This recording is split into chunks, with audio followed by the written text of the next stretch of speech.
Bom, quando a gente tem então as histórias, a gente tem que pensar em como que a gente vai sistematizar. Então, só lembrando, a história é só um lembrete para manter a conversa e a gente precisa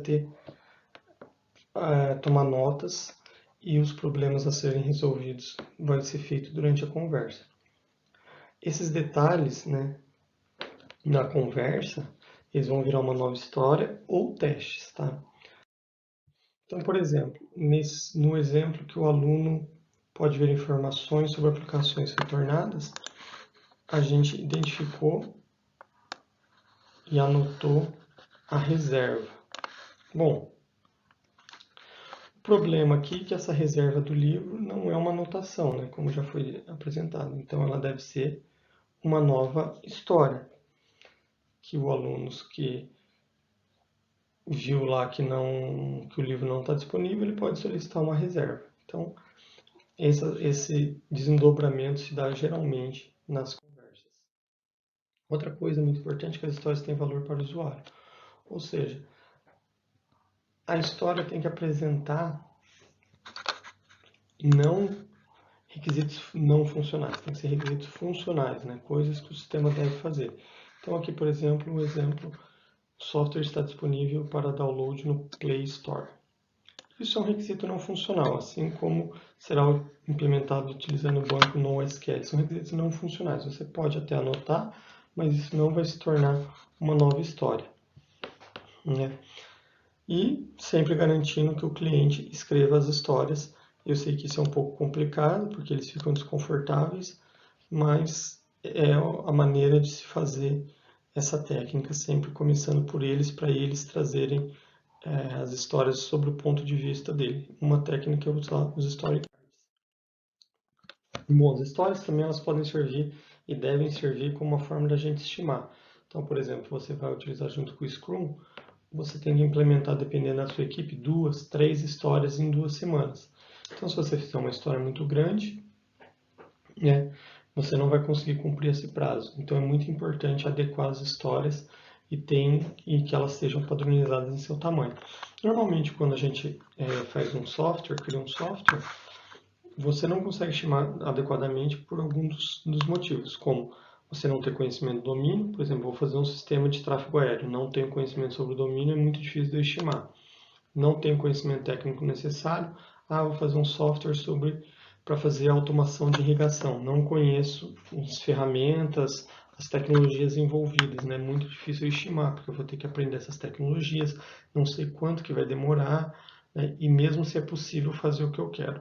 E o terceiro é a história ser muito grande, né? Ou o requisito ser muito grande. Então a gente subestima aquele requisito dizendo que vai entregar e no fim não consegue. Por exemplo, vamos fazer um sistema de biblioteca e a história é cadastrar publicações. Então a gente fala que em 2 semanas vai fazer. E quando você vai realmente entender em detalhes como que essa história funciona, você vê que tem vários tipos de publicação, cada uma tem especificidades, né? E é muito complexo de ser tratado e você vê que 2 semanas não é suficiente. Tá? Então, pode estar logicamente ligado essa subestimar, principalmente com a falta de conhecimento de domínio e com a falta de conhecimento técnico, né? E achar que aquilo é simples demais. Então, tomar cuidado com o tamanho das histórias. Bom, quando vai criar os story cards, né, sempre começa pelos objetivos primários. Então, se a gente está falando de um sistema de biblioteca, o que é o objetivo primário? Normalmente, cadastrar livro, cadastrar revista, emprestar livro, assim por diante. Então, se você começou com emprestar livro, você vai conseguir derivar outras histórias, como procurar publicações, mostrar detalhes das publicações e reservar um livro. Todas elas vão estar ligadas a esse cara aqui. E a gente conseguiu fazer isso como? Né? Entendendo melhor como que essa história primária funciona. Bom, as histórias devem ser fechadas. O que isso quer dizer? Que ela termina com a realização de um objetivo. Né? É um dos conceitos dela ser fechada. Termina com a realização de um objetivo significativo e permite ao usuário sentir que realizou alguma coisa. A biblioteca pode gerenciar, por exemplo, um livro. O que isso quer dizer? Quando que terminou essa história? O que foi feito? Né? Então, uma história mal escrita, a gente precisa fazer o quê? Modificar, porque ela não é completa. Então, a gente precisa reescrever ela de forma que a gente tenha uma histórias fechadas. Então, por exemplo, a gente poderia modificar alterando para o atendente pode alterar o prazo de empréstimo do livro, o atendente pode alterar a área do livro. Também você pode adicionar restrições, como o sistema deve suportar 50 consultas. Então, aquelas restrições que a gente comentou ali atrás, por exemplo, estar no Play Store ou estar no SQL, não são histórias, elas são comentários e restrições, né, são restrições que vão vir no formato de comentários. É muito importante ter um tipo de escrita. Uma técnica é você padronizar story cards. Por exemplo, nesse caso aqui a gente tem ele tem que descrever o título, o que, porquê, quem e fazer anotações e também colocar a prioridade aqui em cima. E no verso a gente escreveria os testes de aceitações. Então, por um exemplo, mostrar informações de pesquisa. É importante dar prioridade porque você sempre normalmente vai usar um método iterativo, né? Então você tem que saber por onde você vai começar a desenvolver. O que você quer com essa história? Que um aluno pode ver informações sobre cada publicação. Por quê? Isso aqui é mais para contextualizar e depois você ter uma forma de questionar, você poder levar a conversa adiante. Para conseguir visualizar as informações. Quem? Os alunos da universidade. E aqui você tem algumas anotações que seriam o que você quer mostrar na tela da pesquisa. E no verso você escrever os testes de anotações. Use ferramentas se possível. Uma ferramenta bem legal é o Trello, que você pode criar vários quadros, né? Então você pode para cada quadro criar uma anotação, uma história. E dentro da história daí você pode usar os campos que ele tem da maneira que você adequar para padronizar a forma de escrever. Então, por exemplo, aqui seria o nome da história, você poderia colocar a descrição, seria a história, os comentários seria, por exemplo, as anotações, e você poderia colocar os testes como um arquivo anexo, por exemplo, né? Então, quando você cria no Trello, várias pessoas vão ter acesso e você fica todo esse processo documentado de forma online, né? Então, uma ferramenta legal que pode ser utilizado bem detalhadamente ele aí, já que o Trello ele é até para utilizar o Scrum, né? Então ele permite você fazer isso. E aqui é uma sugestão, né? Mas você pode adequar e fazer da melhor maneira que vocês. Bom, as conversas, como a gente já falou, é o ponto-chave. E é a partir dela que a gente realmente entende o que se deve fazer. E normalmente o que a gente não armazena a conversa, o que a gente armazena são as anotações e posteriormente os testes. Bom, nas conversas a interação com o cliente é constante, significa que você pode voltar para tirar dúvidas, né? A gente já comentei isso um pouco lá atrás. E as funcionalidades devem ser pequenas. Então, se a gente utiliza, por exemplo, as histórias junto com o Scrum, o Product Backlog nosso vão ser histórias de usuário. Então, na reunião de planejamento ali no sprint, o cliente vai passar para a gente o que ele quer, né, quais histórias foram priorizadas para ser desenvolvidas naquele sprint, e daí nessa reunião na criação do backlog do sprint, tem que se fazer o quê? Definir quais histórias e delimitar essas histórias, né? Fazer as conversas. Então, aqui a gente vai entender exatamente o que deve ser implementado para criar o backlog do sprint. Então, pode ser que uma história aqui vire 3, 4 histórias, né? E de apenas uma história seja implementada naquele sprint. Ou não, né? Se aquela história já está bem definida, ela não vai ter derivações, você pode implementar mais histórias aqui. Tá? Bom, é importante seguir algumas regras, né? Como o Scrum já define, como que o Product Backlog deve estar já previamente preparada. o time vai se comprometer a torná-los incrementos potenciais, né, das histórias do Product Backlog, e a decisão final vai ser do Product Owner. Bom, e por fim a gente vai ter a confirmação. A confirmação vai ser feita por meio de teste. Então toda a história vai estar associada a menos um teste. O ideal é ter um conjunto de testes, ou seja, esgotar aquela história, né? Porque no fim as regras de negócios na história de usuário vai ser dada por meio de teste. Então os testes eles são normalmente conseguidos na conversa com o cliente e são os mais detalhados que as histórias. Então a gente vai detalhar e vai colocar todos os testes possíveis para aquelas histórias. Bom, quais as razões, né, que os testes são mais detalhados? Porque ele valida os aspectos envolvidos nas histórias e ajuda a promover informações sobre a história.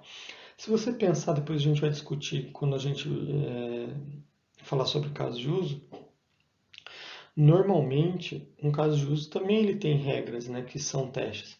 O cliente tem que verificar se o cliente está cadastrado. Daí tem o fluxo alternativo. Se ele não está cadastrado, se já existe aquele cadastro. São formas de teste, né? Só que é uma técnica, uma escrita diferente. E também a gente, quando faz o caso de uso, a gente pode contextualizar. Nas histórias de usuário, o que a gente vai fazer é realmente escrever testes, né? Então as regras de negócio ali vão ser feitas por meio de teste. Bom, é altamente utilizado que se use alguma ferramenta, né? Por exemplo, se você estiver implementando em Java, você pode usar o JUnit. E essa técnica, ela basicamente a gente está fazendo o Test Driven Development, ou seja, o nosso desenvolvimento vai ser baseado em teste. Né? Se a gente estiver usando o XP, a gente está usando aquela prática, né? O First Test, né? Que é primeiro você desenvolver seus testes. Bom, quando você está utilizando uma técnica de desenvolvimento baseada em teste, os testes são definidos em função dos requisitos, ou seja, você vai lá, define a sua história e vai definir o conjunto de testes para aquele requisito. E você então vai implementar o seu sistema prevendo cada um desses testes. A ideia, né, novamente, é usar essas metodologias em conjuntos, então busca a implementação mais simples, que também é um dos princípios do XP, o Simple Design. E se você acha que faltou algo no código, reescreva mais um teste que justifique a complementação. Então pode ser que você ache que esteja faltando testes, né? E você tem que implementar. Então busque a implementação mais simples que seja adequada e satisfaça todos os testes. Então você vai rodar, normalmente vai dar vermelho, porque ainda não está tudo implementado. Vai até que você consiga verificar todos os testes. Uma vez que está todo o teste, daí sim você vai melhorar seu código, que também é outro princípio do XP, o refactoring. Bom, e daí você vai seguir os passos 2 até os 5, até que todos os testes sejam satisfeitos. Então, basicamente, você vai implementar e testar, até que todos os testes estejam satisfeitos por aquela funcionalidade. Se você utilizar uma ferramenta, ela vai te ajudar a realizar esses testes. Bom, quando você vai começar a coletar os requisitos, tem algumas técnicas que eu vou falar rapidinho de como que você pode interagir com o usuário. A primeira é a entrevista. A entrevista é uma técnica direta, que é usada geralmente na licitação. O objetivo são entender problemas reais e soluções potenciais dos usuários, clientes ou stakeholders. Então, a entrevista é, primeiro, selecionar bem o entrevistado e guiar o entrevistado. Não fazer questões genéricas, o que você precisa, né? Você tem que entender aquele contexto um pouco e guiando o entrevistado. Porque a maioria dos usuários não são muito hábeis para compreender, né, o que realmente precisa. Essa técnica é uma técnica mais exploratória, que a gente ajuda, vai entendendo, né, e vai guiando de acordo com as respostas do usuário. Dependendo como for as respostas, nem sempre todas as perguntas que você planejou vão ser necessárias. Já o questionário já é uma técnica que você tem um escopo mais bem delimitado, ou você quer entender se aquilo é verdadeiro ou não, fazendo, por exemplo, questionário para várias pessoas, né? Então, quando você precisa de um grande número de usuários para perguntas específicas, você utiliza essa técnica. E a gente tem bastante ferramenta online aí, como Google Forms, SurveyMonkey, outros que ajudam a criar questionários bem legais aí, com bastante recursos. Uma outra técnica seria um workshop de escrita de histórias, né, que você coloca vários desenvolvedores, usuários, para fazer criar as histórias. Lógico que isso tem que ter regra, né? Tem que estar todo mundo focado, né? Tem que ter um facilitador e tem que ter hora de cada um de falar. E os resultados são disponíveis imediatamente. Uma outra técnica muito utilizada é o brainstorming, né? Que é aquela técnica que que é quando a gente não tem uma ideia muito clara do que se deseja. Isso aqui é muito comum se vocês, por exemplo, forem fazer um software que a própria equipe é o cliente. Então não exatamente sabe o que o software vai fazer e a equipe quer ter ideias sobre o software. Então você pode, por exemplo, usar o brainstorm. O brainstorm também tem regras bem específicas, a gente vai trabalhar com ele mais para frente, né? Mas tem que ter um objetivo muito claro naquela sessão, tem que ser a geração de ideias, tem que ser livre, tem que cada um realmente escrever a sua ideia, não ter críticas ou debate nessa fase, né? Essa é uma fase específica de geração de ideias, para depois então começar a ajustar, combinar as ideias, né? E melhorar. Então aqui está a leitura complementar, né? Que vocês podem fazer um pouco mais para saber sobre histórias de usuário, capítulo 8 do Call. Vocês podem também ler um pouco mais no Call 2004, falar um pouquinho mais sobre isso, como você pode ler lá em Call 2000 e 2009. Você pode ler o livro do Beck para saber um pouco mais TDD. E o Lawson de 2002, né, um pouquinho mais para saber sobre as técnicas de licitação que a gente falou bem rápido.